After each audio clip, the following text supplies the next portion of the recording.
If you want to delete all saved passwords on Google Chrome, this video will walk you through the exact steps in a quick and easy way. This is useful if you want to clear old login details, remove stored passwords from your browser, or simply reset everything for privacy and security reasons. Before we begin, make sure you only delete the passwords if you're ready, because this action will remove them from Google Password Manager. If this video helps, please hit the like button and subscribe for more simple tech tutorials. Alright, let's get into it. First, open Google Chrome on your computer. In the top right corner of the browser, click the three dots menu.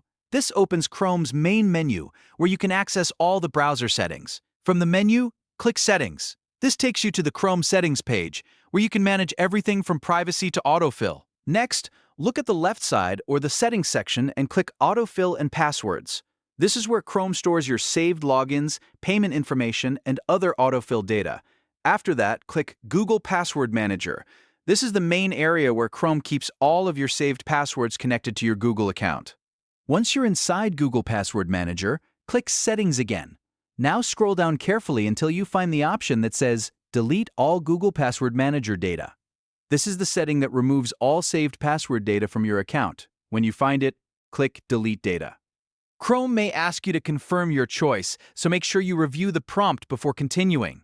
Once you confirm, all saved passwords stored in Google Password Manager will be deleted. That means you won't be able to autofill those passwords anymore unless you save them again in the future. If you're doing this for security reasons, it's also a good idea to sign out of Chrome on shared devices and check that syncing is turned off if needed. And that's it!